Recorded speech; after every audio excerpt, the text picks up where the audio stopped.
salutations, and welcome to the Rant Squad. I am the Water Dog. This is Brendan Menard. and our buddy Clint is going through chemotherapy this week. He's also had a family loss, so our condolences to Clint.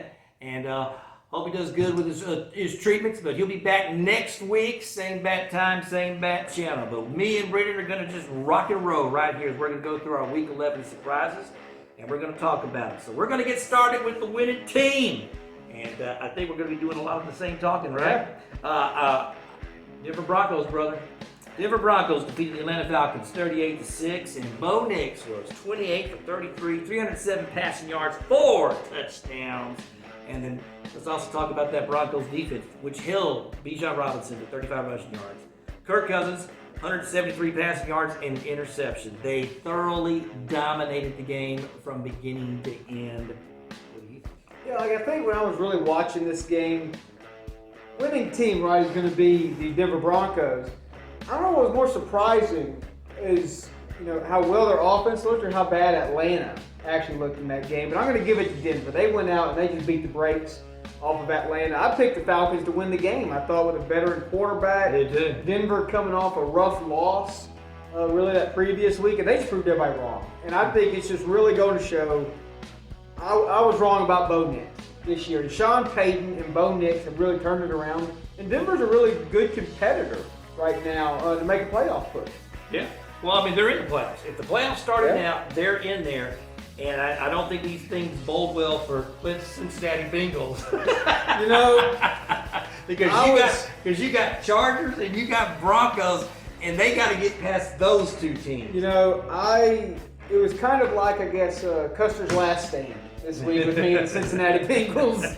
And I went down with the ship on that one, but we're not doing that one again, so don't put them on the pickles. There you go. So we're both on board with the Broncos there, brother. I think that was the big game. I think that was the big showcase game of just really a team that dominated. Now we're looking at a team that is more than likely going to be in the playoffs, and so the next question is going to be, how good will they be in the playoffs? Do they have the potential, like the Houston Texans last year, to win a game in the playoffs? And I think they can. So I think they can. I think it's going to come down to matchup, of course, just like anything. Because they played the Chiefs in Kansas City, toe-to-toe, pretty much won that game except for the blocked field goal, and then come back the next week after having that happen to them, and then come back and play as dominant as they did, man. That's pretty darn good. They're a really good team right now. All right, let's go to the losing team, and I've got the San Francisco 49ers, man. Lost the Seattle Seahawks 20-17, and to me the big thing was you got Christian McCaffrey back. You got him back into the lineup. This is supposed to be the guy that fuels everything, and for the second week we don't have a touchdown from Christian McCaffrey. He had 79 rushing yards, 27 receiving yards, so total yards he still got over 100 yards. But they weren't like the game-breaking type of plays. There was just, they pretty much held him in check. And so, McCaffrey's touched the ball over 20 times. He touched the ball over 20 times in that game. And so if you can hold him and keep him from having that big play, the big run, the big catch, and there you go. And then Brock Purdy, even though he did have a passing touchdown and a rushing touchdown, his passing yards was 159. Seattle, very much to me like Arizona. They can play with anybody. Yeah. The question is just how often are they going to win against all these good teams on a regular basis? But for that week, they look pretty darn good. They did. I'm going to stay right here with you with the San Francisco 49ers. And I think what is surprising me about this team is they were my NFC pick, actually my Super Bowl champion. And the more I watch this team every week, it's kind of like the Atlanta Falcons. When they show up, they show up. And when they don't, you get games like this. And I was flying back from Pittsburgh Sunday and watched the very end of this game. And just Seattle, Geno Smith. There's like 12 seconds left on the clock. Ran it in, and I really thought San Francisco was going to win this. I thought it was a must-win game for them.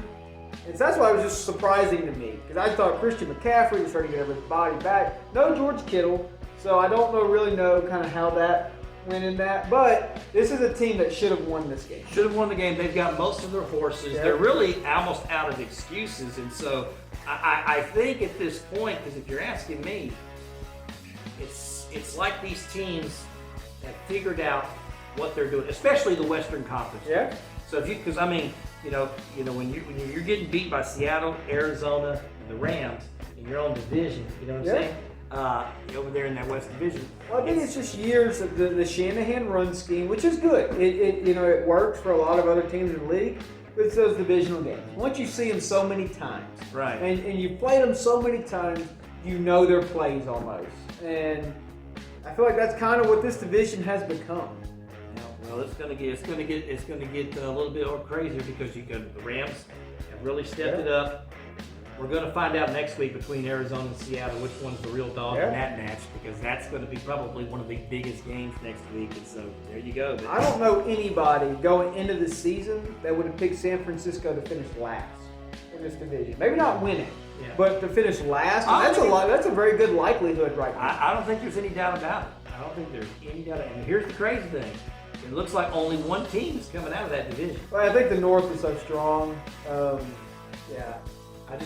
I'm just looking at only one team making it out of there, because right now we've got to say, okay, it looks like Philly, Washington in the East. Yeah, I think those are almost locks. Okay, somebody's going to have to come out of the South. Will it be Atlanta?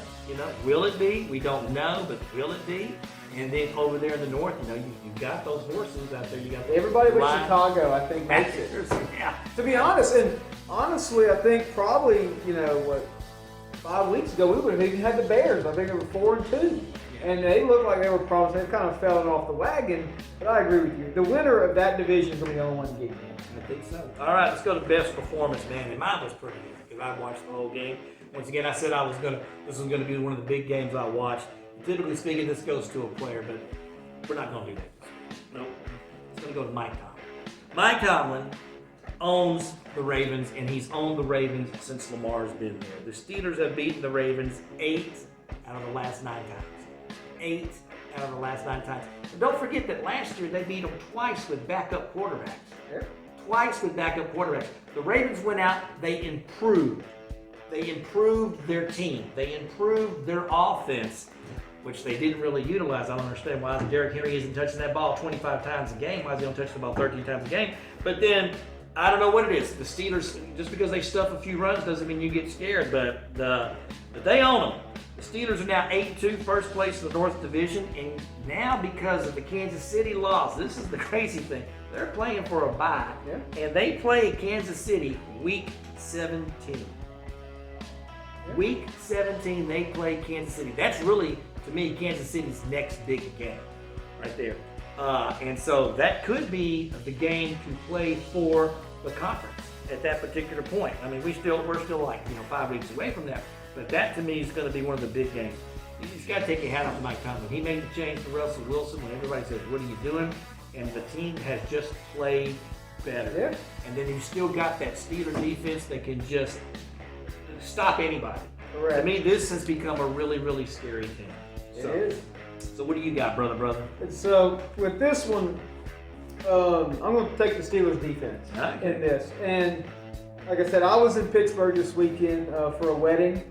And we got off the plane, and it is just Steelers everywhere. You know what I mean? Right there in Pittsburgh. And I just kind of, what the feeling around this city is they're ready for this game. They're ready for the Ravens. And I'm glad I picked them. And just kind of building up. Well, we get to the wedding, right? And I know it's Steelers country, right? And after the ceremony, everybody gets one of these. And I'm not a Steelers fan. But I will tell you, man, I was in the ceremony with my little wedding towel going. And in that moment, I just had the Steelers going to win this thing. I just thought the defense was going to come alive. And as they say in Pittsburgh, yees be believing. And that's their y'all up there in Pittsburgh.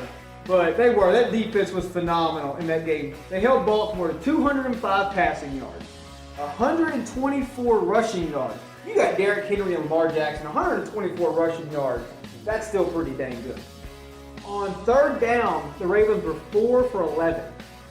They were sacked twice, 2 fumble loss, and an interception. Oh, the interception was so good. He just took that ball. I mean, he literally took the ball. That was probably the play of the game. Yeah. And so the Steelers, I agree, they are a scary team. If their offense, which the Ravens, I think, are no slouch. So I think offensively they still did good. outside of Russell Wilson's pick where he was just kind of forcing it. That's the first bad play and the only bad play he made in the game, but it's also the only bad play he's made since he's been the starter. But, like I said, we were talking about this earlier, I just think he got frustrated. He'd been down there like his fourth time down there, and he just didn't want to kick a field goal again, and I get it. But in a game like that, man, you're just going to have to take your 3 points. You just take your 3 points. What's that Steelers defense, right? Because he threw the interception. They got to stop, and they went down there and they did kick the field goal. And they gave up the touchdown, which when you play great offenses, right, you can't just shut them out like that. But they stopped the 2-point conversion. But they stood up, and it was kind of like watching the steel curtain, man. Yeah, I don't know what was it. Munchkin is the the offensive coordinator. That's twice now where they've just gone away from what they do. Yeah. And what I don't understand is in a big game like this, you just don't go away from what you do. You brought Derrick Henry there for a reason. The reason why you brought Derrick Henry is so that you could play the power football. Yeah. And with Derrick Henry, it's not the first 15 carries. Yeah. It's the last 10. Yeah. That's the ones that do the damage. And so especially in a defensive game and you've got these two teams that know each other so well, you just hit because it's in the late of the third quarter, into the fourth quarter. That's when he breaks the 20-yard line. That's when you're down there and you can score the touchdown on the run.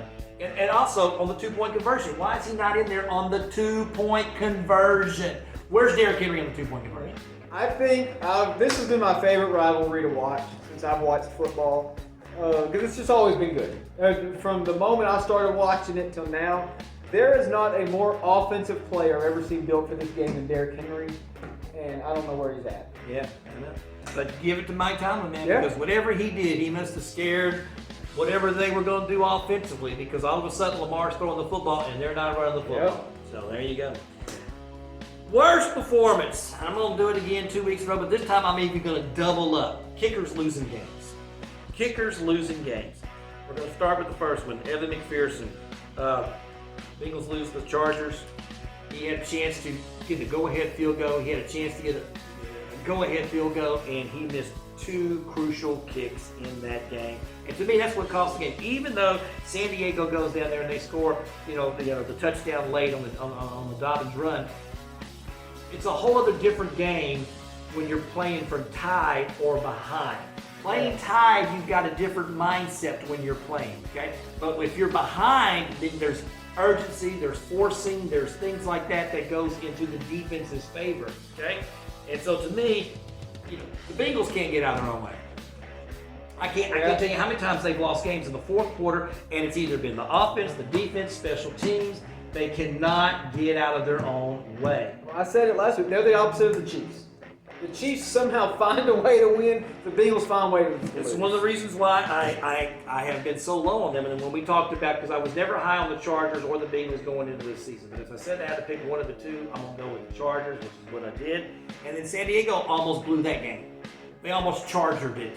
They literally almost chargered it and did what, San Diego, that's right, San Diego is known for doing.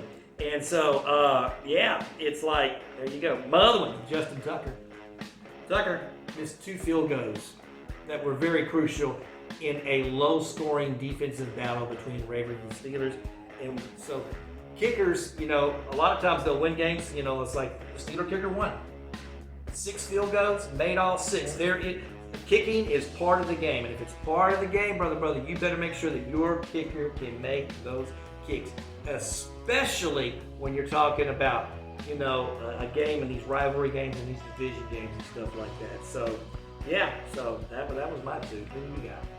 So, I was notified this evening when I walked in our production meeting that I have a temporary restraining order against speaking about a certain team that resides in New Jersey. So we're not going to talk about those lovely people one more time. But what we are going to talk about is the Atlanta Falcons offense. And I kind of alluded to this in the first one, and I gave Denver the credit on the win for that one, but I just think their offense for Atlanta was bad, right? 176 passing by Kirk Cousins, 50 yards rushing. You have Bijan Robinson with an offense that you could spread it out and run the football, 50 rushing yards. You can't do that. 4 for 13 on third down. You allowed 4 sacks and an interception. the Broncos are good, but they are not the Pittsburgh Steelers defense. You got to do but better. but they're a top 5 defense. I mean, if I'm picking top 5 They defense, I'm seriously. But If I'm picking top Atlanta- 5 defenses right now, I'm definitely taking. Okay, Denver's good, but I don't think they're that good. The Falcons' offense should put up better numbers than that. Falcons offense, really and honestly, and I agree with what you said. They're hit and miss right now. It's like, you don't know what you're going to get from week to week. It looked like they had found the formula. They went on that little winning streak, and they had found a nice little formula. But here over the last 2 weeks, there's been no consistency, and they've had 2 major losses, and they really could have separated themselves from Tampa Bay. It really makes me think Tampa might win this division. They're consistent. Tampa Bay might lose on heartbreaking losses, but Baker Mayfield is consistent. You know what you're getting every week, and he goes all the way to the wire. And it just makes you think if they were fully healthy with Tampa Bay, because you're right, Atlanta, you don't know who shows up from week to week, and that's a recipe for losing. Well, the good news is they've beaten Tampa Bay twice this year. Yeah. So the two of the losses the Buccaneers have. So despite all of this, they got a 2-game lead over Tampa Bay, and they've got the advantage of having beat them. So they're going to have that. So it's really a 3-game cushion, and there's only going to be one team that comes out of the South, and we've only got 7 weeks of football left. So it's like, there you are. All right, brother. I think that's all we got time for. We appreciate you watching, man. We've been the Rant Squad. I'm the Water Dog. I'm Brendan Menard. And brother, we are out of here.